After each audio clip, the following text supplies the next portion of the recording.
histopathological diagnosis. It is a histopathological Yes, sir. Yes, sir. It is a histopathological finding, sir. diagnosis. Yes, sir. We have gotten true cut biopsy, which was suggestive of hemangioendothelioma, sir. So what is your clinical diagnosis? Sir, What clinical was your diagnosis. clinical diagnosis? Clinical diagnosis, sir. We thought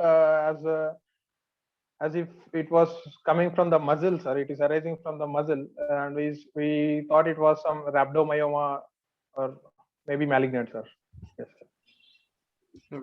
Over to Dr. Vijay Singh. Hello. Yeah. Yes, sir. Did your final biopsy confirm from your true cut biopsy specimen? Yes, sir. Yes, sir. It was the same, sir. It was the same. Alright. Is there any role for chemotherapy for this patient?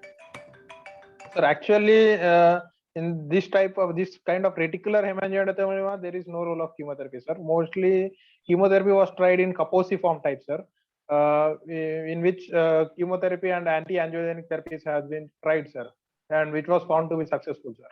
Retiform endothelioma, there were no any reports, sir. Okay, thank you. Dr. Okay, Ravi. thank you, sir. Dr. Yes, sir. Ravi, it was a nice presentation. I have one question. What do you mean Yes, sir. by a low-grade neoplasm? Sir, low-grade neoplasm, sir. Sir, there were chances of metastasis, sir, but it shows it may vary from benign to moderate malignant, sir. Okay, thank you, doctor. There were very less chances of metastasis, sir. Okay, thank you. Yes, sir. Thank you, sir.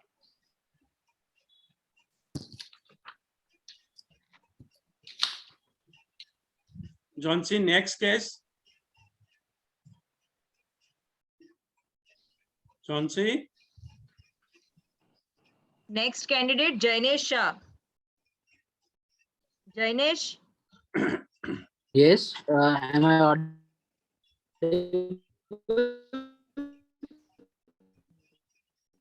no, you are not audible clearly. Audible? Hello. Hello. Yes, yes. Yes. So good afternoon. Good afternoon. Yes. This is Jainesh. Jainesh Shah presenting. Yes. Start with your presentation, Jainesh. This is this is Jainesh presenting a case of ileal perforation post ileal stricture in a known case of abdominal tuberculosis. So as we know, TB is chronic granulomatous disease caused by Mycobacterium tuberculosis. The usual site of infection is lung, but there are other sites of organs that may be involved, such as lymphatics, GUT, bone and joints, and miliary and meningeal. And the sixth one is the abdominal TB. So perforation is a serious complication of abdominal TB associated with high morbidity and mortality. The low incidence of tuberculous perforation is due to the reactive fibrosis of the peritoneum. However, in recent years, intestinal perforation, which was relatively rare in the past, has been reported more frequently. The cause of this remains unknown. And presenting a case of an 18 years old male who presented at our hospital with a complaint of upper abdominal pain since 2 days, and which was associated with vomiting and not passing stool since 2 days. On further evaluating, he was a known case of abdominal tuberculosis before 10 months, for which he took a treatment for 6 months. It was not associated with hematuria, pyuria, jaundice, bleeding per rectum, or worm infestation. On examination, he was febrile and tachycardiac, and with no any signs of pallor, icterus, edema, or lymphadenopathy. Per abdominal examination revealed tense and distended abdomen with generalized tenderness. On further investigations, laboratory tests showed hemoglobin of 14.3 and WBC counts of 5,000. His liver function tests were in normal limit. The patient was advised X-ray abdomen standing and X-ray chest, which showed free air under both domes of diaphragm. On further investigation, USG revealed intestinal obstruction and pneumoperitoneum, and a CT scan was also advised, which showed acute small intestinal obstruction, hollow viscous perforation, peritonitis. And hence the diagnosis was confirmed and patient was posted for an emergency exploratory laparotomy. So the conclusion is, as this condition is uncommon, it is important to send the margins of any perforation or specimens routinely for histopathological analysis, especially in areas where the tuberculosis is endemic. We realize that a potentially treatable disease like tuberculosis can be missed by omitting a biopsy, since we consider such perforation is secondary to enteric fever even in our institution. If tuberculosis is suspected intraoperatively, any other suspicious tissues like lymph nodes or any fluid should be analyzed, as the combination of histology and culture helps to determine the diagnosis in nearly 80% of the cases. The treatment of perforation depends on the condition of the patient and the bowel. Primary closure of perforation can be considered safe if the patient has presented early and the bowel is healthy. Otherwise, extravasation of the affected bowel as a leaf ileostomy is safer option. If there is a long segment of bowel that is diseased or there are multiple perforations, resection with either primary anastomosis or extravasation may be considered. In our case, primary anastomosis was done. Resection and anastomosis was done. Okay, Jainesh. Yes, sir. So when will you consider to perform ileostomy in a case of small bowel perforations? And when will you prefer to primarily suture it? What are your criteria? If the bowels are healthy, Your audio is not good. we can go for the primary closure of perforation. But if the bowels are not healthy and if the segment that is affected is long enough, then we should go for the ileostomy. No, not healthy means criteria. Criteria by visible or by palpation. What are the criteria that define Sir, it is not a healthy? If there is not a good enough bleeding from the resected size, or if the bowels are gangrenous. Bowels are gangrene, then you perform the ileostomy. If yeah, there yes, is we a can no go for gangrene, resection. then And if the bowels are healthy, if they are good enough, then we can go for primary closure of the perforation. suppose there is a healthy bowel with perforation but with lots of peritonitis, what will you do? Yes, sir. Then we, if there was a peritonitis, that so we can go for ileostomy, and we can on the further when we do re-exploration, we can go for anastomosis at that time, because the perforation, the bowel won't be that the anastomosis leak chances are more. Over to Dr. Hiren Parmar. Hello, Dr. Jainis. It was a nice presentation. I have one question for you. How can Yes, you thank you. differentiate intestinal tuberculosis from Crohn's disease? Sir, in Crohn's disease, there are skip lesions, and while in intestinal tuberculosis, there may be a tubercles which can be seen visibly on the that on table. But and in Crohn's disease, in intestinal tuberculosis, mainly an ulcerative type is seen, and in ulcerative type, there can be multiple ulcers, or there can be a single ulcer. While in the My question is there any particular investigation by which you can pre-operatively diagnose Crohn's or abdominal tuberculosis? endoscopically? No. Thank you. Thank you. Your time is over. Jainesh, Yes, thank you. mute yourself. Yeah. Now moving to the next candidate, Mitesh Joshiara. Jhansi, before that, can have you contact the Vishwagor? Sir, she is here only. Vishwa? She had a presentation left, Yes, sir. so you can finish that first, Vishwagor. No, sir. No. That we'll do it last. If somebody misses the timing, we'll do it last. That is not an Okay. issue, sir. If you don't mind, please. Okay. Okay, sir. Jhansi, continue, beta. Okay, sir. Mitesh? Good afternoon, everyone. Myself, Dr. Mitesh Joshiara, third year resident. I am presenting paper of study of the accuracy of using the combination of modified Alvarado score and abdominal ultrasound in acute appendicitis. Acute appendicitis is common cause of surgical emergency which needs early diagnosis and correct management. Appendix is useful in reconstructive biliary tubal and urological surgery. Negative appendixectomy therefore robs the patient of a useful asset and also morbidity of 15%. The objective of this study was to evaluate accuracy of combined use of modified Alvarado scoring system and ultrasound in diagnosis of acute appendicitis. My study source of data, patient diagnosed with acute appendicitis being admitted in surgery department, civil hospital, Ahmedabad. Sample size 50 patient, inclusion criteria, patient with an Alvarado score of more than 7, patient with Alvarado score of less than 7, but USG finding suggestive of acute appendicitis. Exclusion criteria, patient who were managed with conservative management. USG was done in all patients. All appendicectomy specimens were subjected to histopathological examination. All cases analyzed retrospectively with histopathological examination reports. Results. Right iliac fossa pain was the most common symptom, followed by nausea and vomiting.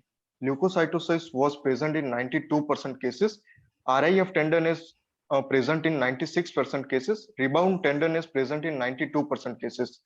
Alvarado score more than 7 present in 78% cases, and score less than 7 present in 22% cases. Discussion. All acute appendicitis is common surgical emergency in our hospital. Right iliac fossa is the most common presenting symptom, followed by nausea and vomiting. In diagnosis of acute appendicitis, Alvarado score has a high diagnostic value of 82% in my study, and USG has a diagnostic value of 57% in my study. Alvarado score is non-invasive, safe diagnostic procedure, which is simple, fast, reliable, and repeatable. It can be done in all conditions without expensive and complicated supportive diagnostic methods. Combined use of modified Alvarado score with USG done in all patients with equivocal or low Alvarado score is useful in identifying the miss out cases, thereby preventing diagnostic delay and their complication, like appendicular perforation or abscess formation. So Alvarado scoring system is best test in diagnosis of acute appendicitis compared to USG alone, and use of USG along with Alvarado score is most useful in increasing diagnostic accuracy. Ultrasound and Alvarado scoring system is least expensive and invasive, has diagnostic value of 95% in my study. My conclusion is acute appendicitis is the common acute abdominal condition necessitating surgery. There is high prevalence among young age in adults. Alvarado score is useful tool in clinical decision making, as Alvarado score is simple, easily applicable in peripheral hospitals where backup facility are less, as there is no clear advantage of ultrasonography over Alvarado score for diagnosis of acute appendicitis. USG is necessary when one has a high degree of clinical suspicious. However, the additional information provided by USG does improve diagnostic accuracy in case of negative Alvarado score. Thus, we conclude with that is in establishing the diagnosis in patients suspected of having acute appendicitis, Alvarado scoring system is better compared to USG alone. So when used both diagnosis of acute appendicitis, diagnostic accuracy increases and reduces negative appendicectomy rates.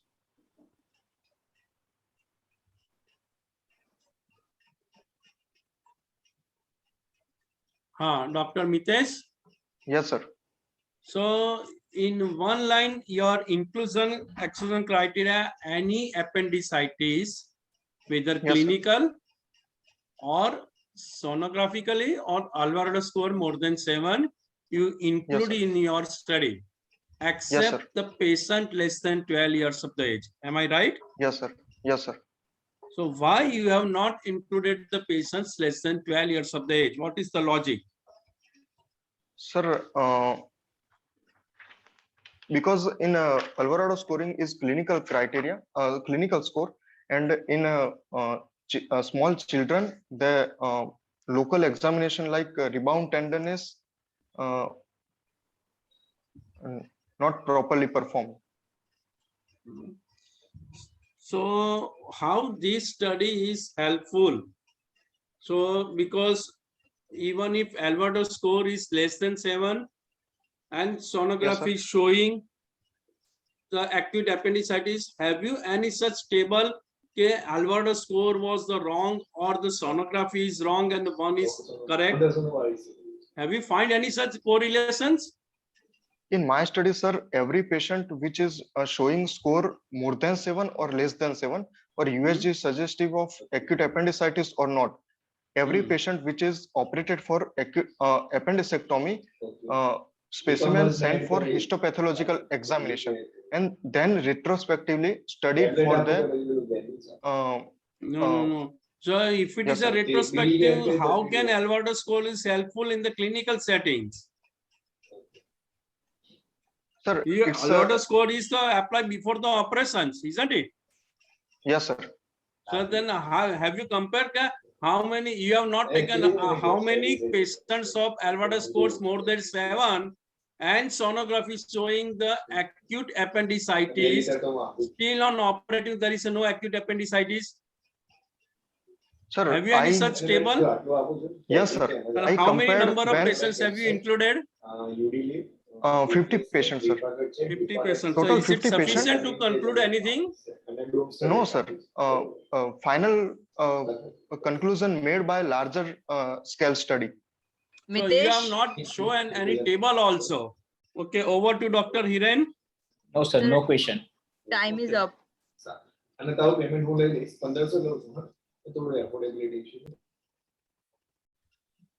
Next candidate, Roshni Damor. Roshni, Yes, ma'am. yes. Show your video also. Oh, okay. Ma'am.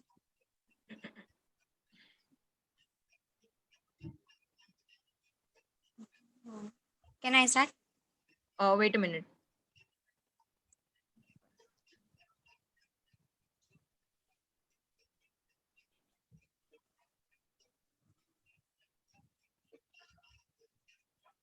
Yes, you can start now. Hello, sir. Myself is Dr. Roshni Damo, second year general surgery resident under Dr. AG, and my topic of my paper is comparative study of outcome in patients with severe acute pancreatitis treated with and without antibiotic. Introduction. Acute pancreatitis can range from a mild self-limiting disease that requires no more than supportive measures to severe disease with life-threatening complications. The most common cause of acute pancreatitis are gallstone and alcohol consumptions. Despite improvements in access to care, imaging, and interventional techniques, acute pancreatitis continues to be associated with significant morbidity and mortality. Its incidence varies from 5 to 8 cases per 1 lakh inhabitant per year, with an overall mortality rate of 10 to 15%. The aim of my paper study is to reevaluate the current concept of avoiding prophylactic antibiotics in the treatment of patients with acute pancreatitis. Objective of my study is to divide the patients into study and control groups and to study the impact of antibiotics in preventing infections of pancreatic necrosis and overall mortalities. Materials and methods. I performed the study in 30 patients and they are randomized into 2 groups. The one A group, group A, which does not receive the antibiotic, and the group B, which receive the antibiotic. They all are taken from Civil Hospital Ahmedabad, and the duration of study is 1 year, and October 2020 to September 2021. And the group B was received the antibiotic as a meropenem 1 gram IV twice hourly from 7 to 10 days. Inclusion criteria: patients having severe pancreatitis according to revised Atlanta classification and a presentation up to 45 days from onset of symptoms. Exclusion criteria: clinical evidence of sepsis, that is WBC counts more than 16,000 per cubic mm on admission or anytime thereafter during admission. Fever more than more than or equal to 2 episodes over 24 hours with axillary temperature more than 100 degree. Imaging and culture proven infected pancreatic necrosis, and the third one is evidence of infection at any other sites in the body with elevated WBC count more than 16,000. That is pneumonia, UTI, thrombophlebitis. And the study and the definitions, different definitions, that is acute pancreatitis, severe epigastric pain consistent with acute pancreatitis with elevation of amylase lipase 3 times more than the normal values, or the imaging evidence CT or USG whatever is available, or that is suggestive of acute pancreatitis. And severe acute pancreatitis defined as acute pancreatitis with persistent organ failure more than 48 hours, or presence of local complications based on imaging study, that is necrosis, pseudocyst or abscess, or presence of systemic complications, that is DIC or hypocalcemia less than 7.5 milligram. Organ failure, that is any of the following. So, the shock, systolic blood pressure less than 90 mmHg, pulmonary insufficiency, partial pressure of oxygen less than 60 mmHg, renal failure, the serum creatine was less than 2 milligram per deciliter, and the GI bleed more than 500 ml per 24 hours. And the result or observation of my study is that is shown in the table, and that is overall in this the average hospital stay is the 13 days, that is from the those group that didn't receive the antibiotic, and 12 days from the those group that received the antibiotics. And the modes are seen in almost 5 patients in the patient which does not receive the antibiotics, and 6 patients that receive the antibiotics. And overall mortality rate in study group A, that is 4, and the control group, that is 5. Discussion, that is acute pancreatitis is clinically divided into two phases. The early phase, the first 14 days from the onset of disease, that is characterized by a systemic inflammatory response syndrome, which may be complicated by multiple organ dysfunction syndrome. Second, 15 to 20% of cases, this may be followed by a phase of secondary bacterial infection within the inflamed pancreas, typically 2 to 3 weeks from the onset of pancreatitis, called infected pancreatic necrosis. Mode of infection, that is 3 routes, hematogenous, biliary system or duodenum, and bacterial translocation from the gut. The most common bacteria are the E. coli, Pseudomonas, Proteus, and Klebsiella. Conclusion, the use of prophylactic antibiotics does not aid to the benefit in the outcome of the patient with acute pancreatitis unless infection of necrosis has developed when therapeutic antibiotics are given. Instead, antibiotic may add to the organ failure that is frequently present in these patients. Intravenous broad-spectrum antibiotics should be started when infected necrosis is suspected or proven. Treatment with antibiotics alone can be successful only in 10 to 15% of the patients. In majority, treatment is required in the form of surgery or minimal invasive procedure. Said step-up approach involves insertion of percutaneous drainage in the collection in IPN, infected pancreatic necrosis, and followed by video-assisted retroperitoneal debridement. At the end, to ascertain and improve the quality of the study, one requires the larger number of sample size. Okay, Roshni. Yes. Roshni, am I audible? Yes, sir.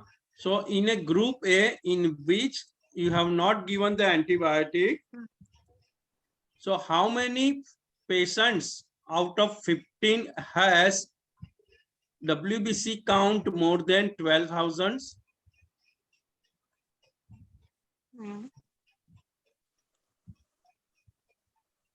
Out of that, there is more than 8 to 9 patients, sir. So it was a count was more than 12,000, and still you have not given the antibiotic. Sure.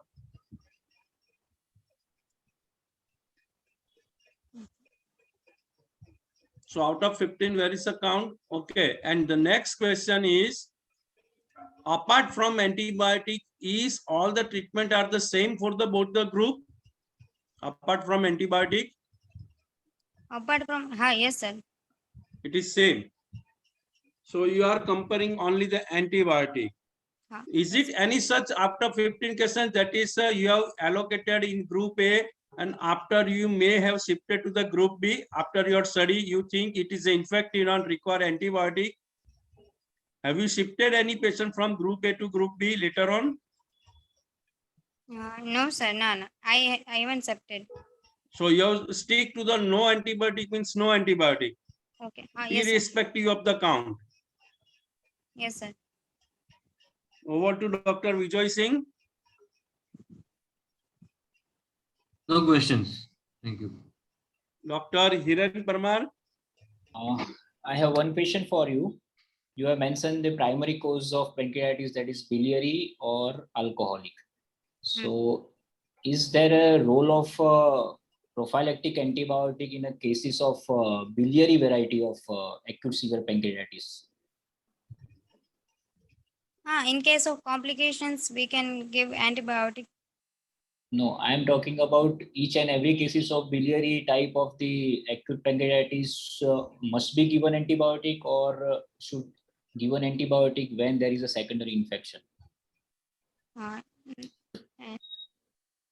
no, not every patient does not need antibiotic in biliary case. Roshni, Okay, your thank time you. is over. Now moving to the next candidate, Siddharth Jindal. Am I audible, ma'am? Yes, you're audible. Show your video also. Okay.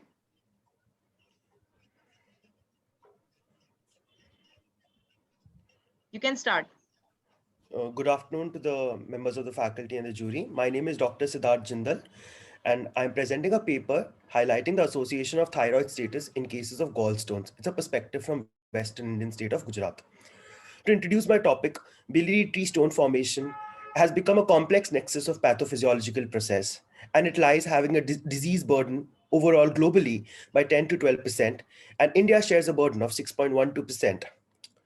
To come to know about the hypotheses, hypothyroidism leads to supersaturation of bile with cholesterol. It aids to gallbladder hypomobility. In turn, leads to decreased contractility and impaired filling time. Can you just click on the space bar? This leads to nucleation and missile formation, which in turn helps in formation of cholelithiasis. The sphincter of Oddi is a complex in which there are thyroid receptors, which has a pro-relaxation factor, help by increasing the contractility. Talking about the aims and objectives, the aim is to check this thyroid status in patients who are diagnosed with gallstone diseases, thereby dividing into three categories, namely the euthyroid, hypothyroid, and the hyperthyroid category. Let's switch on the space bar. Now, coming to the objectives, I want to correlate the prevalence of the thyroid dysfunction in patients with cholelithiasis and to check lipid parameters in patients with gallbladder stones in relation to their thyroid status. Next slide, please. The methodology adopted for this study was, the type of study was prospective cohort. The site of the study was Surgery Department of Civil Hospital, Rajkot. Due ethics approval was taken by the Institutional Ethics Committee. The duration of the study was proposed to be 1.5 years, and the number of subjects recruited in the study was 60. Spacebar, please. The inclusion criteria had USG diagnosed cases of cholelithiasis. Spacebar, please. Exclusion criteria had the following ones. A, patients who had history of previously diagnosed or treated thyroid dysfunction abnormalities or were consuming any thyroid medications which altered the thyroid status were rejected from the study. Any history of prior thyroidectomy or gallbladder polyp, pregnancy, any underlying serious conditions such as sepsis, cholangitis, kidney or liver diseases, and any CBD stone or gallbladder stone or sludge were rejected. Next slide, please. The following observations were concluded from the study. Spacebar, please. As you can see, it was evident that majority of the patients fell into the bracket of euthyroid, which was 65%. It was very interesting to know that many cases were also seen on a rising trend in central hypothyroidism, which is nothing but secondary hypothyroidism. It's on the spacebar, please. Interestingly, seeing the lipid parameters of the patients, many of the patients, majority, as you can see, 4 lipid parameters were judged: the LDL, HDL, total cholesterol, and triglycerides. All of them were, majority of the cases, as you can see, 65% had normal LDL, 46% had normal HDL, 91% had normal total cholesterol, and 83.3% had normal triglyceride levels. Next slide, please. Comparing the status of thyroid with cholelithiasis and cholelithiasis with associated findings, as you can see, majority of the patients who had cholelithiasis were euthyroid, and that was 31 patients out of 60, and 8 had cholelithiasis with other associated findings. What I want to highlight over here is the central hypothyroidism, in which 13 patients with cholelithiasis had central hypothyroidism, and only 2 had cholelithiasis with associated findings. Spacebar, please. Checking about dyslipidemia, in comparing dyslipidemia with thyroid status, majority again had majority of the euthyroid status had 25 patients, that is 64% had of the euthyroid group, 64% had dyslipidemia and 66% had no dyslipidemia. Coming to subclinical hypothyroidism and central hypothyroidism, the results are dictates. You can see in both these results, the chi-square was insignificant. Hence, there was no conclusive data which could be, there was no positive conclusion which could be revealed from this statistical data. Space bar, please. Can you put the space bar? Next slide. I'm doing it, but it's Siddharth, have you completed? Yeah. Okay. No. Coming to the association of thyroid with in cases of gallstones, coming to the relation of the type of thyroidism, hypothyroidism or hyperthyroidism with gallstones, again I took out the p-values and none of the findings were found to be significant. As you can see, the p-values are mentioned on the extreme right and all of them were greater than 0.05%. Next slide, please. This is a very known fact that it was an established fact that hypothyroidism does lead to gallstones. But there has been studies in which there has been seen no association with thyroid dysfunction in cases of cholelithiasis.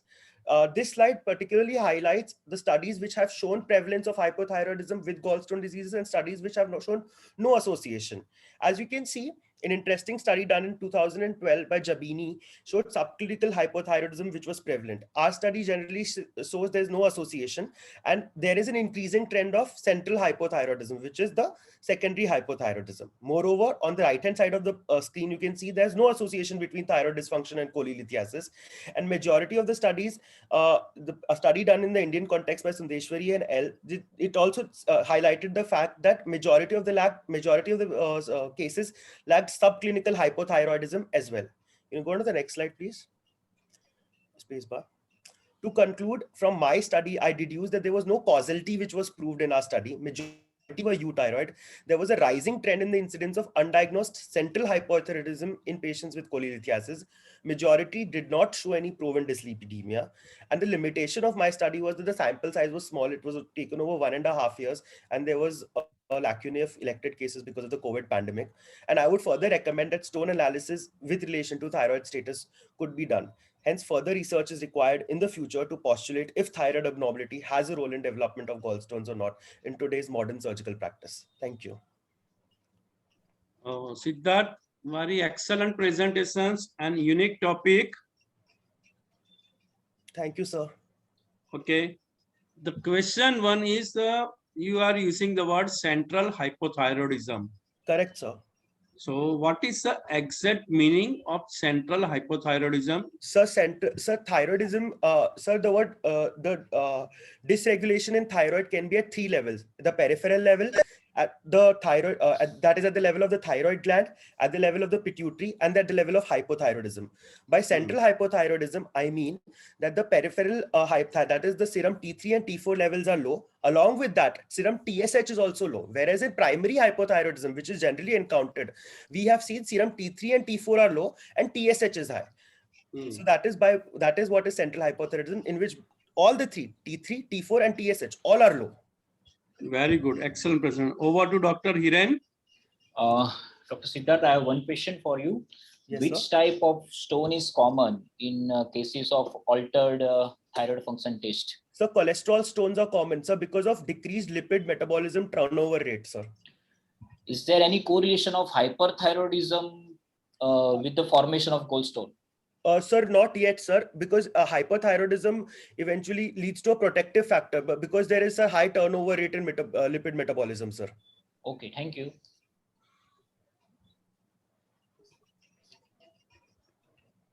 Dr. Vijay Singh.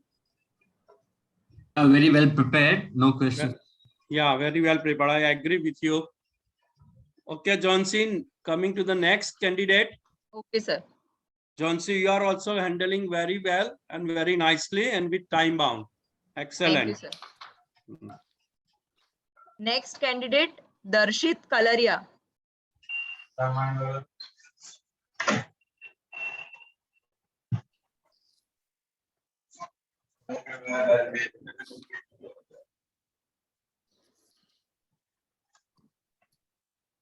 Darshit, Hello, You can ma'am. start with your presentation. Okay. Good afternoon, sir. My today's topic is a prospective study of outcome of double pictal catheter drainage in the management of liver abscess. There is an analysis and the analysis of the outcome. Introduction. A liver abscess is defined as a collection of pus in the different hepatic segment developing due to dissemination of intra-abdominal infection through the portal circulation and less commonly due to the hepatic injury.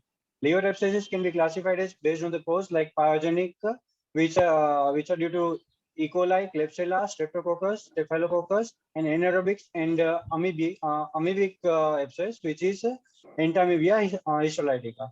Based on the site, it may be of right side of lobe of liver abscess and the left side of liver abscess. Surgical drainage has been the traditional mode of treatment. However, operative drainage is associated with significant morbidity and mortality. There are several methods.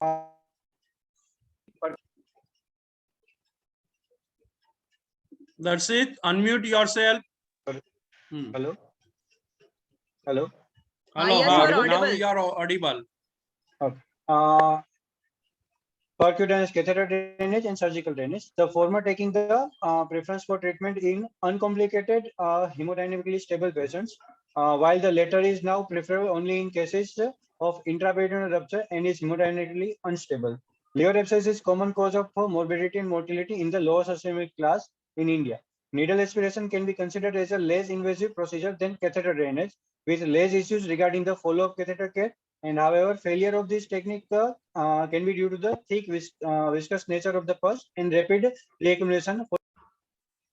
To percutaneous needle aspiration, single percutaneous indwelling catheter placement has no problem of reaccumulation or incomplete evacuation. However, the reason of failure in some cases can be due to the thick viscous of the pus or premature removal of the drainage tube. Aims of my study.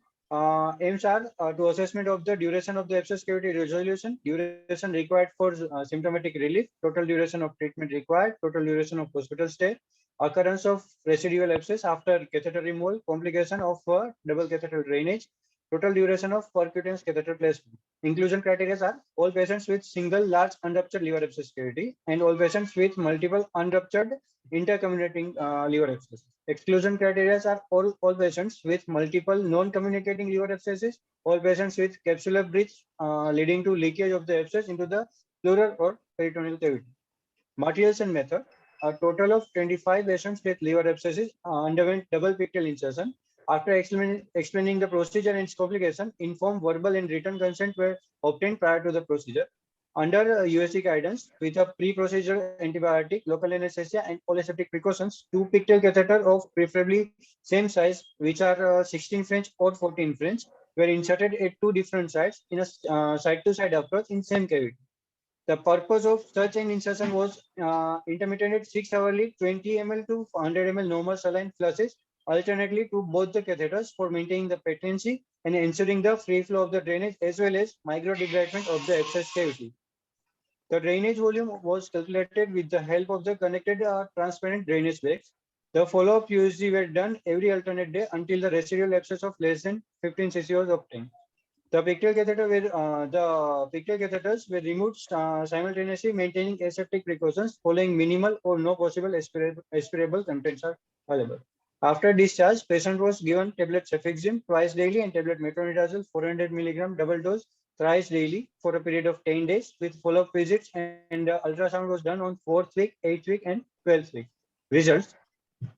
25 patients with liver abscess underwent double pictal insertion under guidance of ultrasound of varying age, and irrespective of liquefaction status, there were no major complications during the procedure was accounted, and post-procedure pain and inflammation was minimal, lasting for not more than 36 to 48 hours.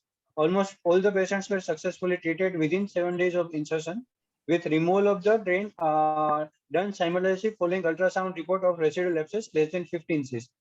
The sites of catheter insertion held with minimal scarring within 7 days of the removal. Injectable antibiotics were given for the first 3 to 5 days of admission, and oral antibiotics were started from day 4 to 5 of admission. During follow-up, there were no cases of recurrence noted. The recurrence was recorded till a period of 3 months. Next slide, please. This is the data of the 25 patients with liver abscess. In this, I mentioned the liver abscess size, the site of the liver abscess, and days of the symptomatic relief, where the VAS score is less than 2, and catheter placement along with the total hospital stay and day of catheter removal. Next slide, please. My outcome results are the mean duration of cavity resolution is approximately 7.5 days. Symptomatic relief with mean pain score post insertion less than 2 is at 2 days approximately 3.6. Mean duration of percutaneous catheter placement is for approximately 6.6 days. Mean duration of hospital stay. Mean duration of treatment is 12 days. Recurrence is known, complications known, and cosmetic aspect is a minimal scarring present. These are the 3 charts showing the remaining liver abscess on 4th week, 8th week, and 12th week. Next slide, please. Darshit, Yes. your time for presentation is over. Now it's time for the question answers. Okay, so Darshit. Yes, sir. So my question is, you have inserted 2 pictal catheter in each and every patient? Yes. In patients in which there is a single cavity or multiple cavity which are intercommunicated. In right of here, patients having single cavity, still you have introduced a 2 pictal or single pictal? 2 pictals. Why? What is the idea behind inserting 2 pictal?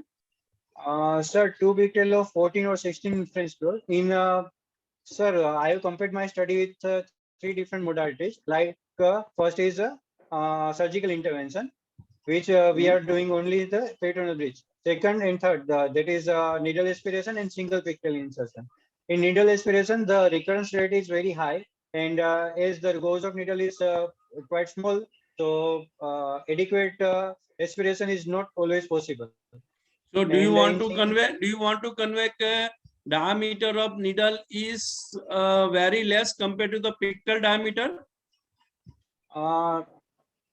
No, sir. That is not the second thing, sir. The pigtail is continuously in the cavity, so continuous drainage can be possible. While in needle aspiration, that cannot be possible. And in needle aspiration, patient may underwent 5 to 6 aspiration sometimes to achieve the adequate. Okay. The next question is, once patient having the liver abscess, you are doing aspirations and pictal insertions, or you are waiting for the liquefaction to occur?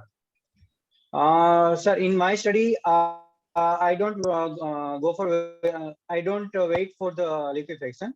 So is it possible to aspirate before liquefaction? Is it possible to aspirate, or will you expect the drain to come before liquefations? Sir, in discussion I mentioned, sir, if the cavity first is too thick to aspirate, in that case is the flush microdebridement is useful, in which I have flushes my catheter 20 to 100 ml every 6 to 8 hourly, which allow the pus to drain easily. Okay. The last question, you had a 7 objectives, and according to you have to make such table. Yes, sir. Okay. Yes, sir.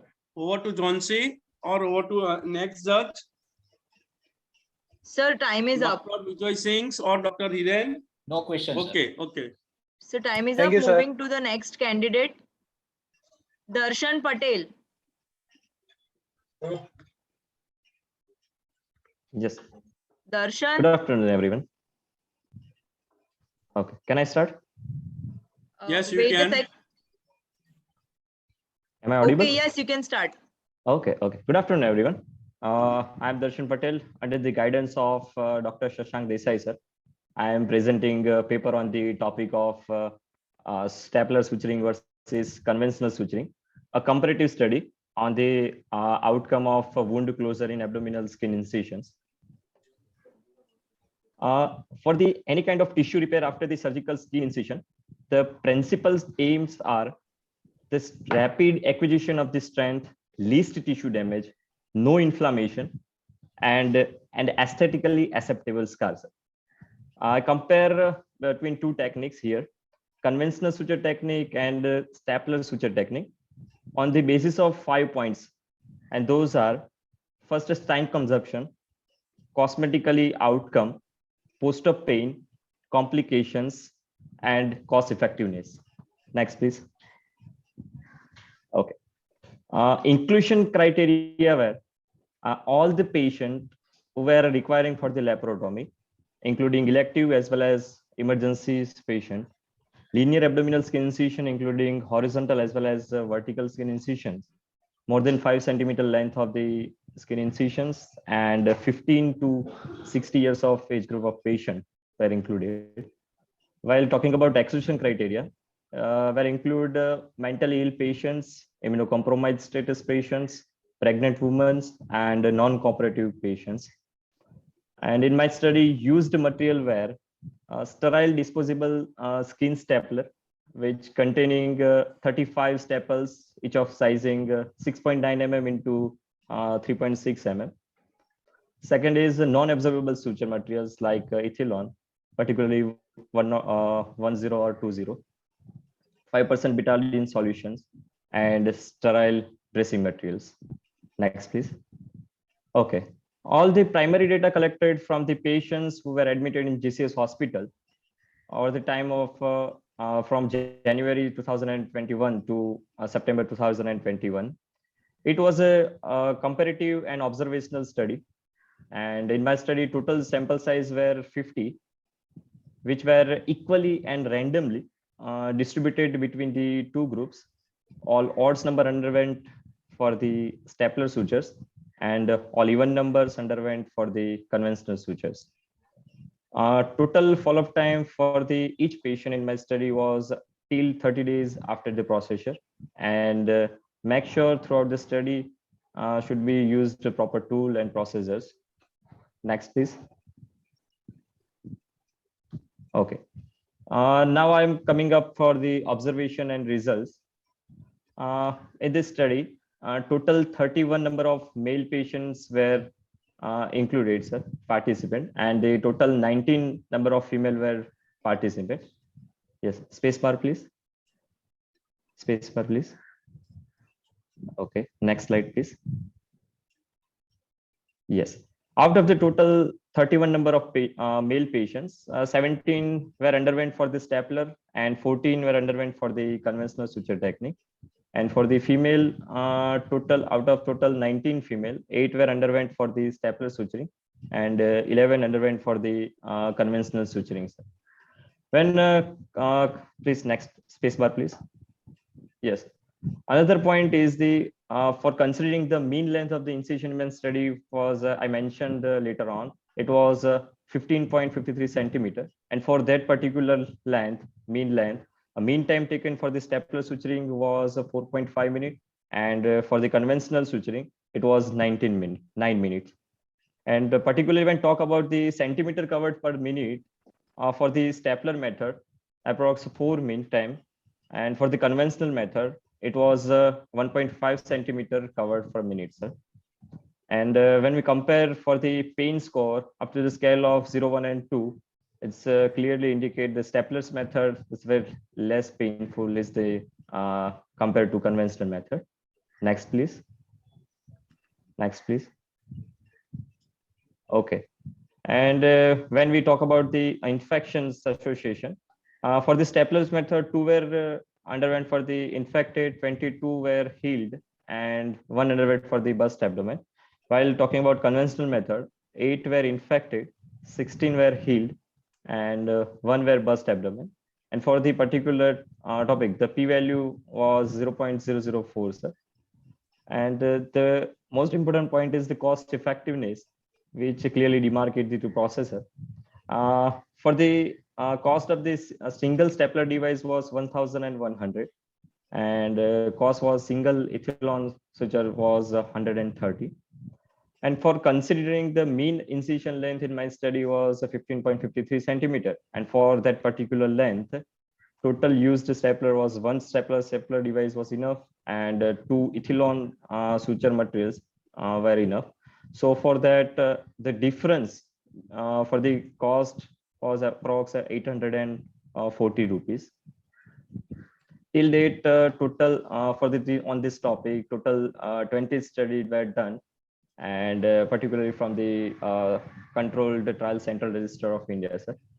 And when coming up to the conclusion, for the stapler methods, definitely there is less wound infection, less time consumption, less mean pain score, and more acceptable cosmetic scar compared to conventional suture.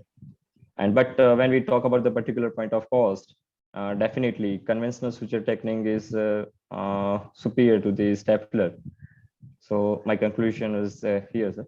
And thank you very much. Okay, Darshan. Yes, you have sir. very good table. So Yes, my sir. question is the p-value is statistically significant for related to the wound infection, time consumption, and pain score? Yes, sir. For For the everywhere, it is very significant. Are you sure? yes, sir. I just mentioned for the pain scale only, sir. But You it have is not significant, mentioned sir. about the time consumption, everything, because time consumption is 4 minutes and in another is 9 minutes. You have Yes, not sir. mentioned p-value for each parameter. Okay, sir. You have to mention p-value for each. And second thing, Right. second question is, you are telling pain is less in stapler method compared to the conventional method. What Okay, is the sir. logical explanations for that? How will you explain why there is a less pain in a stapler and more pain in the conventional sutures? Okay. Sir, if when we talk about particular one point as an infection, then that might be the infection chance. I am concerned about pain. How pain is less in stapler? Once skin is suture, whether conventional stapler, then why there is a less pain in stapler and more pain in the suture? Actually, sir, whatever the data I concluded from my study, I just mentioned, but there is no any significant point to point out that these studies are far better, sir, or less better. Just we talk on the basis of, sir, numbers only, sir. And another question is, in your aim, you have mentioned there is a no inflammations. Yes, sir. But the The sign of basic science, infection. inflammations is necessary for the repair to occur, healing to occur. If you go for the aims objective, you have mentioned no inflammations. If there Okay, is a right, no, sir. on the first slide, if there is a no inflammations, there is a no repair. One, above one, aims and objective.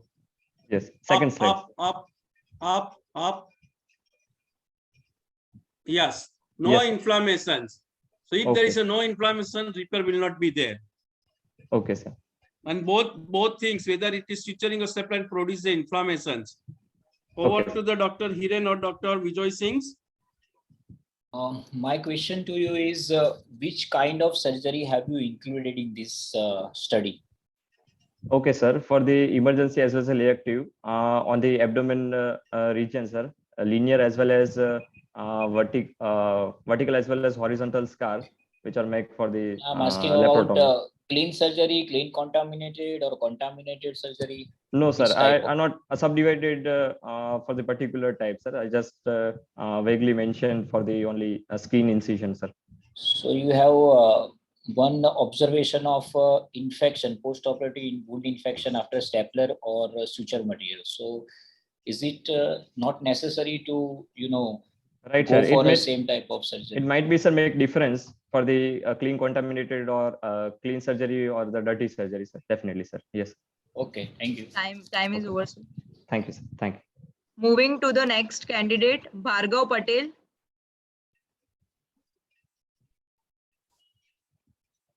Good afternoon. Bhargav, Yes, good afternoon. Am I audible? yes, you are audible. Thank you. Good afternoon. Today I'm presenting a paper on comparison between laparoscopic versus open feeding jejunostomy in patients of corrosive esophageal strictures. The aims and objective of my paper are to compare the rates of post-operative complications, to compare the operative duration, to compare post-operative pain, to compare the adhesions found during definitive management, that is colon transposition. The patients with corrosive esophageal strictures cannot take oral feeds. The definitive management would be colon transposition after the acute phase, that is 4 to 6 months. We need to provide a temporary route for enteral nutrition until the definitive management could be done. Feeding jejunostomy is the best option for providing temporary enteral nutrition in these patients. In this study, we aim to find out the advantages with laparoscopic tube jejunostomy placement over conventional open method. A retrospective study was performed in patients with corrosive esophageal stricture, comparing 5 patients of laparoscopic versus 5 patients of open feeding jejunostomy in New Civil Hospital and a private hospital in Surat. All the laparoscopic jejunostomy were done under general anesthesia and open jejunostomy were under spinal anesthesia. A 14 French tube was inserted in both lap and open patients. The feeding from jejunostomy tube was started after 72 hours in both types of patient. Grading of pain was done by a universal pain assessment tool. All the patients were discharged on post-operative day 4. Next slide, please. These are the diagrams. As you can see on the left diagram, the procar placement is shown. The 10 mm port is inserted infraumbilically. It is the camera port, and 2 working ports are inserted in the mid-clavicular line, both left and right hand side. And the jejunostomy tube is inserted in the mid-clavicular line and left hand side. And in the open type, the midline mini laparotomy incision is kept in the supraumbilical region. Next slide, please. Comparisons were made between intraoperative time, post-op pain, wound complications, adhesions found during definitive management, that is colon transposition. Next slide, please. The results were: average time for open feeding jejunostomy was 36 minutes. Average time for laparoscopic feeding jejunostomy was 48 minutes. Average pain grading for open FJ was 3. Average pain grading for laparoscopic FJ was 2. No laparoscopic wound were complicated. Wound complications in open FJ was 20%. In out of 5, 1 patient was complicated, had surgical site infection. And adhesions were found in 20% in lap FJ, and adhesions were found in 80% in open FJ. The open feeding jejunostomy took less time than lap feeding jejunostomy. The post-op pain, wound complication, adhesions were found during definitive management was more in open FJ. In both the type of patients, feeding was given after 72 hours and were discharged after 96 hours. However, our sample size was too small to draw any definitive conclusions. Thank you, sir. Okay, Bhargav, you Yes, have sir. done with your presentations. Yes, sir. Yeah. So have you made any such table and the p-value? Sir, my sample size was too small to drive to any conclusions. Very good. So p-value is not possible with such smaller number of patients. Okay. Yes, sir. So the question is, why there is what is the relations of the length of the incision with the pain? Is it the more incision means more pain? Yes, sir. Okay. So what are the chances of complications of the doing the laparoscopic jejunostomy in a novice surgeon? So it requires some technical skills. So a laparoscopic feeding jejunostomy is more technically demanding. So that parameter you have not mentioned. Okay, over to Dr. Vijay Singh and Dr. Hiren Parmar. Yes, it was a nice presentation. I have one question for you. Apart from this post-operative adhesion, any other advantage of laparoscopic feeding jejunostomy in your study? So yes, sir. There was less wound complication, less post-op pain. These all are the advantages of lap over the open of any kind of surgery. I am asking about specific about your cases, that is esophageal post-corrosive stricture. No, so there were no other advantages rather than finding less adhesions during definitive management, sir. Okay, thank you. Yes, sir. I have a question. Yes, sir. What kind of anesthesia was given in open feeding jejunostomy in your cases? Spinal anesthesia, sir. In all cases, spinal. And in laparoscopy, GA was given. Yes, sir.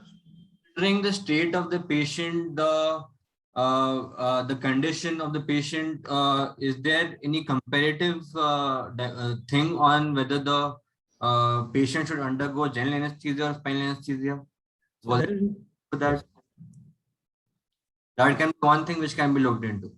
yes, sir. But as we have seen in the acute acid ingestion patients, there are respiratory pneumonitis patients, respiratory pneumonitis present in patients with acute acid ingestion. So generally, general anesthesia is unadvisable during acute acid ingestion. Sir. Okay. Yes, Thank you. Thank you, sir. Okay, Johnsy, next candidate. Okay, sir. Next candidate, Diksha Likhi. Diksha.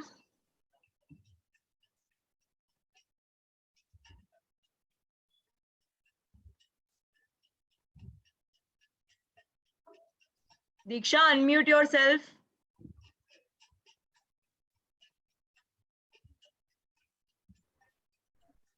Hello.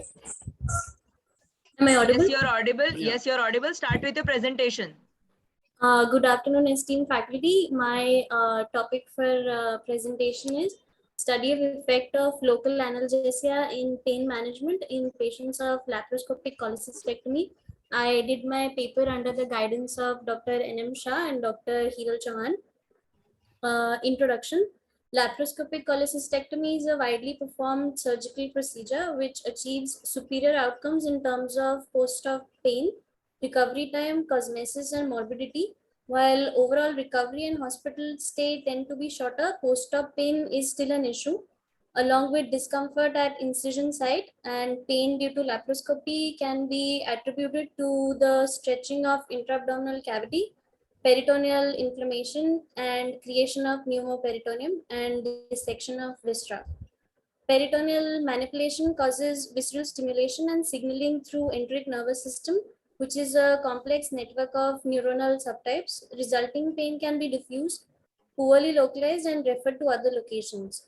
In addition, the visceral stimulation is accompanied by autonomic reflexes such as nausea and vomiting. Next. Our methodology was all patients that underwent laparoscopic cholecystectomy, they were administered intraperitoneal and port site infiltration of 0.5% bupivacaine, and they were evaluated for pain under visual analog scale, time for first dose of rescue analgesic, and total consumption of rescue analgesic in first 24 hours post-operatively. The pain scale score was calculated to see for duration of efficacy of analgesia in post-operative period. Our inclusion criteria was we included all lap cholecystectomy patients, and the only exclusion criteria was if any laparoscopic procedure was converted to open procedure. Results, we analyzed 20 patients and discovered that the administration of intraperitoneal and port site infiltration reduced pain intensity significantly up to a 24-hour period. We noticed that the pain tolerance was lower in females and they required an early first dose of rescue analgesic. There was no significance of past medical history or addiction was observed. Post-operative complications of analgesia were also not significant, and intraoperative drain and clips also did not make much difference. We included a table in which the time intervals at which we evaluated the pain were 0 hours, 2 hours, 6 hours, 12 hours, and 24 hours. And on the other side of the table, we have a number of patients requiring a rescue dose. In the first 0 hours, that is immediate post-op, 3 patients required rescue analgesic. Then 2 hours after post-op, there were 5, and consequently after 6 hours, 12 patients, and 12 hours, after 12 hours, 10 patients, and 24 hours, 4 patients. Then we calculated the time interval and the mean visual analog score scale. At the time at 0 hour immediate post-op, the VAS score was 3.2. Then at 2 hours it was 2.5. Then at 6 it is 2.2, and at 12 hours it is 4.7, and 24 hours it's 3. Next slide. Over the conclusion. In conclusion, it's a misprint, sorry, the 20 patients that we studied, significant decrease of pain over first 12 hours was observed. After that, the effect of analgesia weaning off was noted. Discussion. Despite many advances in laparoscopic cholecystectomy, post-operative pain is still a serious problem, and up to 80% of patients ask for rescue analgesics. Pain intensity peaks over the first 12 hours post-op, and gradually decreases over the next 48 hours. There are many evidences that the main source of pain in laparoscopic cholecystectomy is peritoneum rather than skin or abdominal wall. Hence, adding intraperitoneal and port side analgesia in our operative course could be beneficial for managing post-operative patients undergoing laparoscopic cholecystectomy. Okay, Diksha. So my first question is how the instillation of bupivacaine in peritoneal cavity helps in control of the pain. What is mechanism of action? Sir, first of all, the pneumoperitoneum that we do with the help of carbon dioxide acts as an irritant for the diaphragm. So the intraperitoneal infiltration that we do in the GB. I'm not asking you the infiltration at the port site. I'm just asking instillation into the peritoneal cavity. You are doing the two things. One is infiltration at port site, and second one in the instilling in the peritoneal cavity. Am I right? Yes, sir. So how does instilling in peritoneal cavity helps? Only that part. Forget about the port site injection. It is okay. So because the carbon dioxide which acts as an irritant, the irritant effect of the carbon dioxide reduces in the intraperitoneal infiltration. So that helps in reducing the. So instilling the bupivacaine dilutes the irritant effect of carbon dioxide. That you want to convey? Yes, sir. So you can do it by the evacuating the carbon dioxide by opening the flap. How it is more advantage instilling the bupivacaine peritoneal cavity?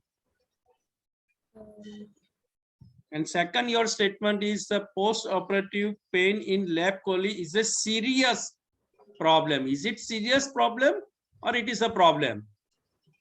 It is definitely not a such problem that patients fear of lap chole. Pain may be the concern, but it is not a serious. Okay, over to the other two judges, Dr. Vijay Singh and Dr. Hiren. I have one question for you. Yes, sir. Port site analgesia you have described, it should be pre-incision or it should be after the completion of surgery? So there are two thoughts about it. In some studies, they did it pre-incision, and in some cases, they did it post-incision. But in our study, we only did it post-incision, like while during closure. Okay, so in all this kind of study, what will be the conclusion? More beneficial pre-incision or post-incision? Sir, in the most of the studies, it was more beneficial if it was done together. But in studies in which it was done post more rather than pre, it was more beneficial in post incision. Okay, thank you. Dr. Vijay Singh. No questions, carry on. Okay, Jhansi, next candidate. Yes, sir. Next candidate, Diksha, mute yourself. Deepak Sanwal, next candidate. Yes.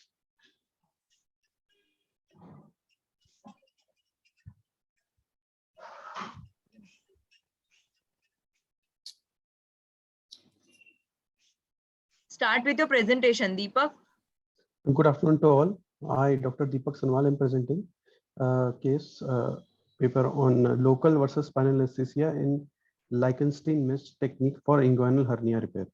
It was done under PG guidance of Dr. Adish Jain. Introduction. Traditionally, inguinal hernia repair surgery is performed mostly under spinal anesthesia and on occasion under general anesthesia. In recent years, however, the use of local infiltrative anesthesia, especially among adult patients, has proven to be an effective alternative with respect to wide margin of safety, minor post-operative side effects, few complications, overall short recovery period, and independence of surgeon from anesthetist.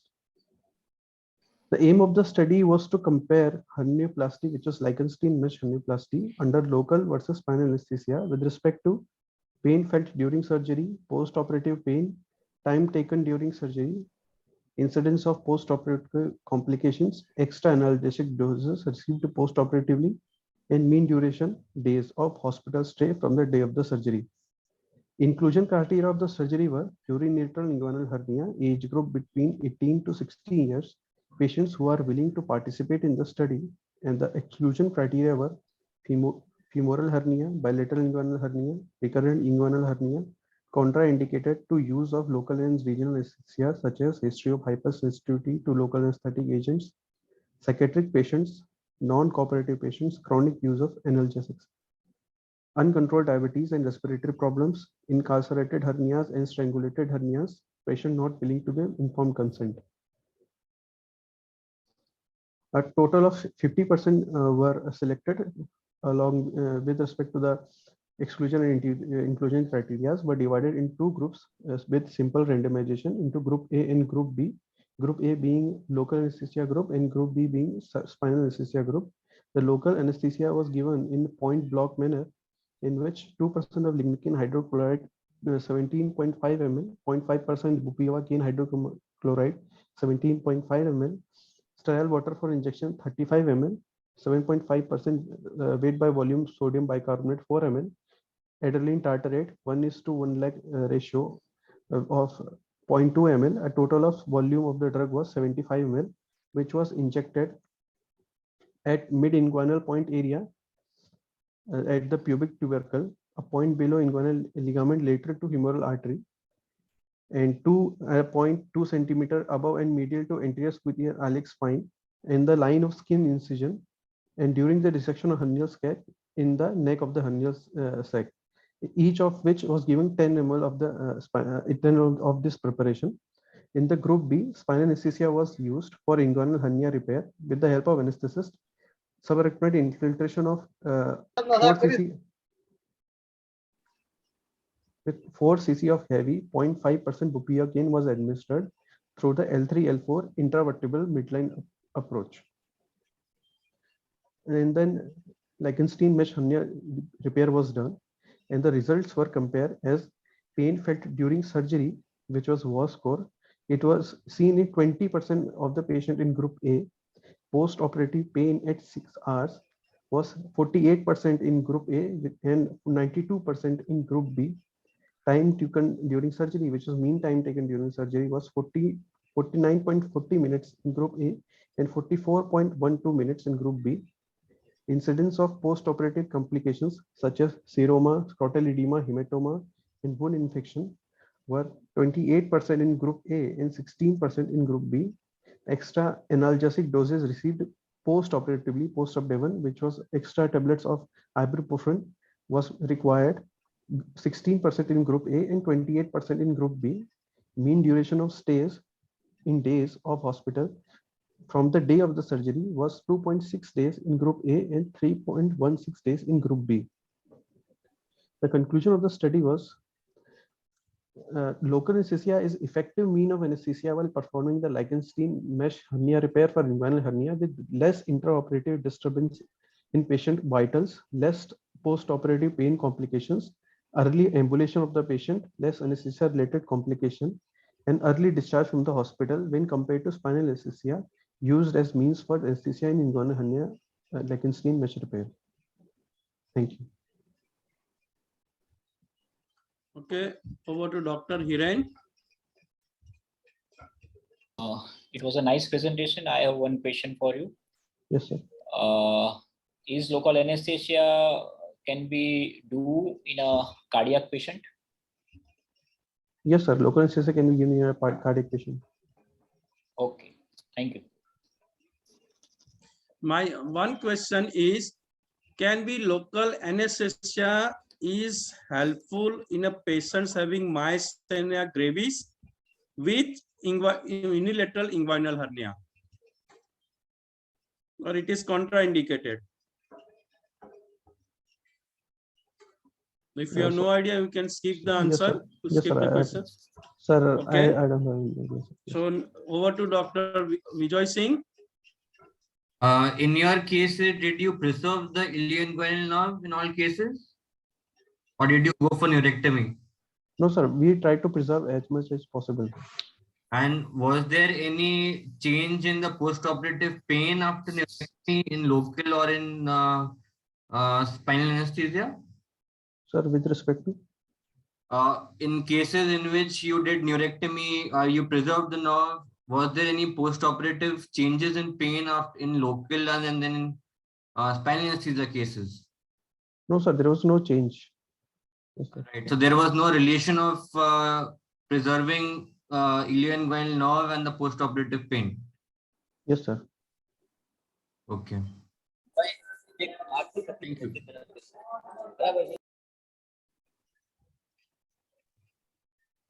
John C. Next. Sir, next candidate.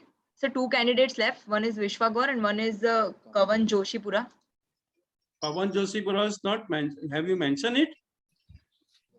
Or it is a late entry? So do we have any pending or it's complete, beta? John C? Sir, Vishwa Gaur is pending. No. Yes, Vishwa Gaur is pending, but Pawan, And sir, you have apart from mentioned it. that, sir, it has been edited. Yeah, so it Pawan was a Joshipura. late entry. So we have no idea about No. this. Jayesh bhai, it was not a late entry. Actually, Kavan Joshipura, there are two students with the same name. So this mistake has occurred. The same name, there are two PG students with the same name. So we thought we have included it. So that was an issue. Okay, but we have we can take it. There is no issue. Yeah. But yeah, fine. Thank we you, have sir. no idea about this presentation, anything. So that part. So we can Yeah, continue with he'll that. be presenting. Okay. Yes, thank you. Kavan Joshipura. Yes.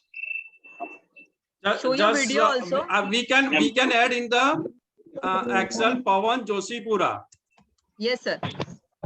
under guidance of the co-author Under guidance of Dr. Prakash Galani, sir. I am Dr. Prakash Galani, sir. Prakash Galani. Hi, sir. Adani Mathi. Okay. Sir, good afternoon, sir, and colleagues. I am And is it presenting paper or poster? paper, sir. Paper.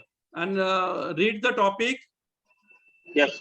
I am presenting the paper presentation for comparison of inguinal hernia under local anesthesia versus spinal anesthesia. Myself, Dr. Kavan Joshipura, under guidance of Dr. Prakash Galani, sir, from GAMS Bhuj. Open inguinal hernia is one of the commonest. 1 minute. Sorry to interrupt you. So Yes, there sir. is a same topic with the two Yes. paper presentations. Yes, sir. that was the issue. Okay. Continue, Pawan. Continue. Open inguinal, introduction. Open hernia repair is one of the commonest procedures performed by general surgeons all over the world. The goal of all these surgeries is reducing recurrence, postoperative pain, and find out the most reliable and valuable methods. There are different types of anesthesia, including general, spinal, and local anesthesia. General and regional anesthesia both have been reported to cause hemodynamic changes during induction and maintenance. Nowadays, using local anesthesia has become popular among surgeons, especially for outpatient cases. The advantages of local anesthesia include simplicity, safety, extended post-operative analgesia, early mobilization without post-anesthesia side effects, and cost. Therefore, we designed this study to compare local anesthesia versus spinal anesthesia in open inguinal hernia repair to show the outcome of these two methods. Aims and objectives to evaluate the safety and effectiveness of inguinal hernia repair under local anesthesia and to compare the inguinal hernia repair under local anesthesia versus spinal anesthesia in relation with post-operative pain, complication, and hospital stay. Materials and methods. The prospective study was conducted in Gujarat Adani Institute of Medical Sciences, Bhuj, from 1st July to 2020 to 30th March 2021. This study had included 30 cases of male single-sided reducible long-standing inguinal hernia. After admission to the hospital, detailed history was taken and thorough clinical examination, routine investigation, chest X-ray was done in every case. Informed written consent was taken. Patients were randomly divided into two groups, 15 members in each group, Group A and Group B. Patients who are in Group A were subjected to inguinal hernia mesh repair under local anesthesia, and patients in Group B were subjected to inguinal hernia mesh repair under spinal anesthesia. In Group A patient, 50 ml anesthetic solution was consist of 50:50 mixture of 1% xylocaine and 0.5% bupivacaine, which 1:2 lakh epinephrine diluted with normal saline. In Group B patient, spinal anesthesia was given by using 0.5% bupivacaine. In case of inadequate or no effect, local or spinal anesthesia was converted into general anesthesia and patient was not included in the study. The following cases were excluded from this study. The complicated hernia like irreducible hernia, obstructed hernia, strangulated hernia, and all patients who underwent emergency operation. Patient who underwent bilateral herniorrhaphy, appendicectomy, and recurrent hernia. Tension-free Liechtenstein hernioplasty was done in both groups. Post-operative analgesia was injection diclofenac according to patient's need. Following observations were made. Any pain or discomfort during operation, duration of surgery, post-operative pain at incision site, urinary retention, wound hematoma, headache, testicular pain or swelling, and hospital stay. Follow-up of the patient will carry out after 12 hours, 24 hours, 48 hours, and the third and seventh day is outpatient in OPD. In follow-up, patients were assessed for any wound sepsis, pain at incision site, or other complications. All the data are collected and analyzed. In the results, the mean average age group is 46 years. Youngest was 18 years and oldest was 77 years. The right-sided inguinal hernia was more common than left inguinal in my study in both groups. The incidence of indirect inguinal hernia was higher as compared to direct hernia in both the groups. Time taken for surgery is lesser in group of patients who were operated under local anesthesia. And next slide. Okay. Thank you. Pain felt during surgery was lesser in patients who were operated under local anesthesia as compared to spinal anesthesia, and it is statistically significant. Number of patients underwent under local anesthesia required less number of analgesic doses as compared to spinal anesthesia, and more than 80% in group of local anesthesia received only 2 doses of analgesics post-operatively. Next slide.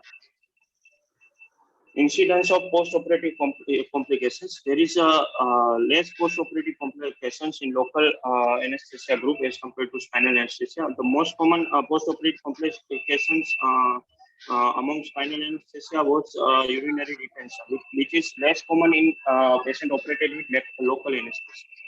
Number of day in hospital stay was less in patient operated with local anesthesia because of early mobilization and no any post-operative complications. Next slide, please. In conclusion, the Liechtenstein. Your time for presentation is over. Now it's time for question answers. Okay. Yes, sir. Dr. Vijay Singh. Yeah, I have no questions. Dr. Hiren. I have one question for you. Yes. How can you grade the post-operative pain status of the patient? You have mentioned it mild, moderate, and severe. So how will you differentiate it is mild or moderate or severe? It is subjective criteria. So is there any scale for that by which you can say it's a mild, moderate, or severe? No. Okay, thank you. Johnson, anyone Yes, sir. left? Sir, Vishwa Gaur. Yes. Is she online? Is she available? Yes, sir. Okay, Yes, sir. Vishwa. Yes, sir.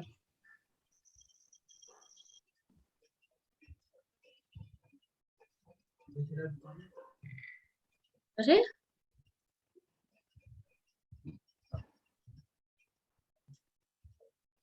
Start with your presentation, Vishwa.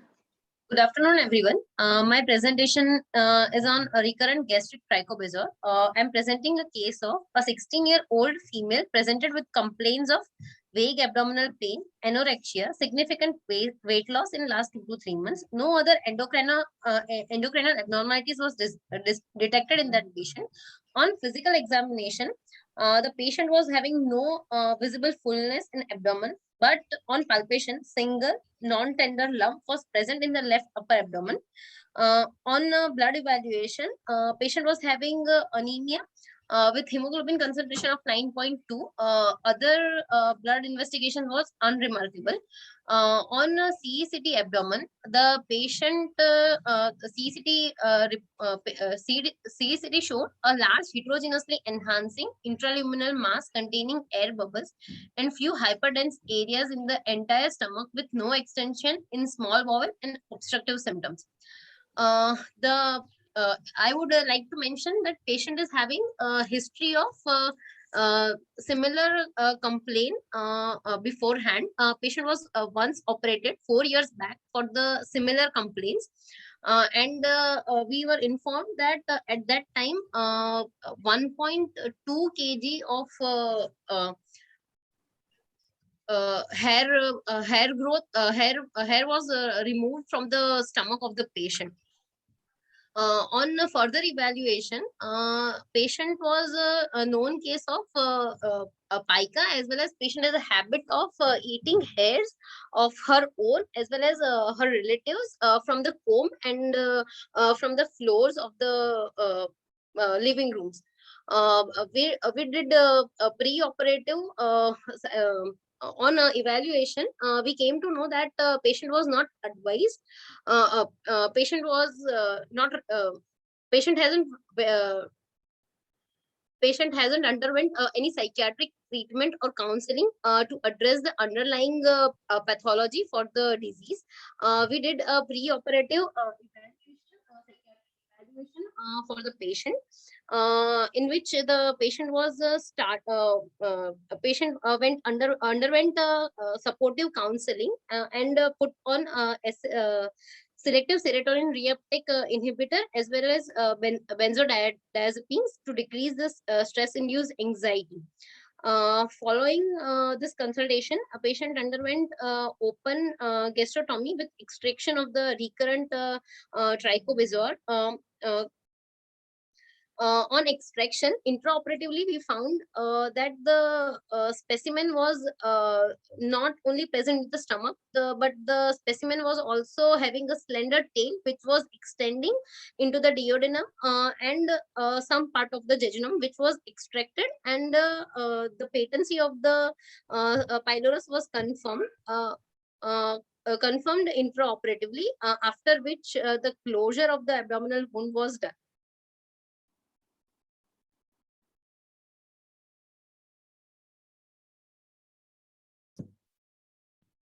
Vishwa, Hello. Yes. done with your presentation? Yes, ma'am. Over to Dr. Iran. Dr. Vishwa, it was a good presentation. I have one question for you. Yes, sir. What is the cause for recurrent gastric trichobezoar in your patient? Sir, for initially when patient was operated for the similar complaint, patient didn't went to the psychiatrist, which was the basic pathology. In this case, patient had a habit of eating hairs and eating inanimate objects when she is under stress. It relieves her stress.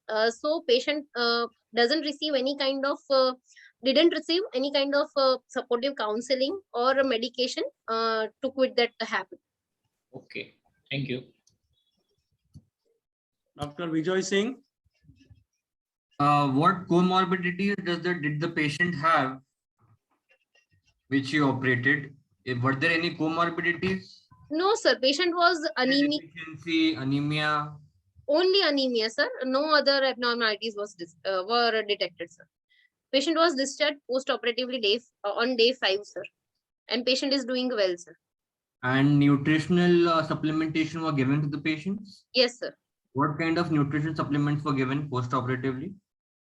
Post-operatively, sir, we have started multivitamins, multivitamin tablets, as well as iron folic supplementation, sir. Iron folic acid supplementation.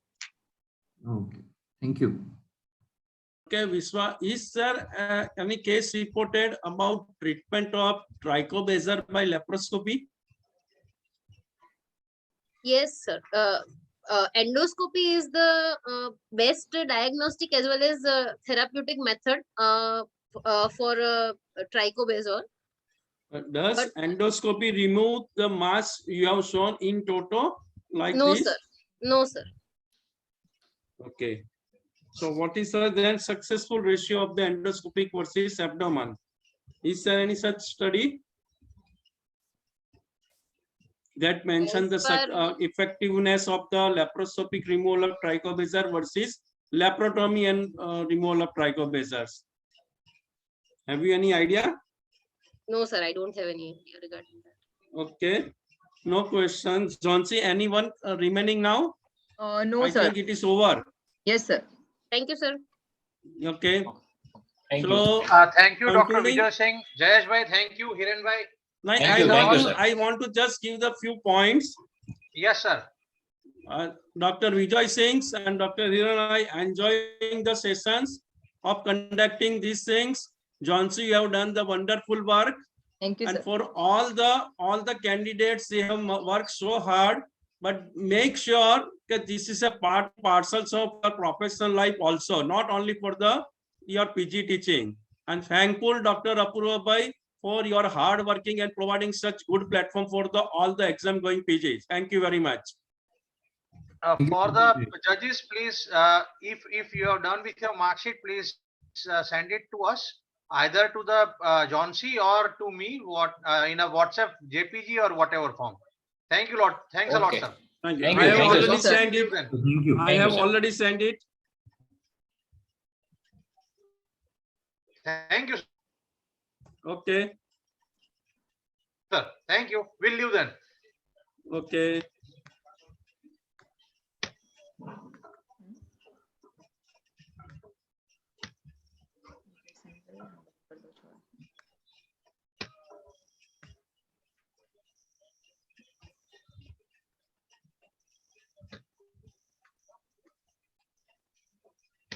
Johnsy, switch off the station, beta.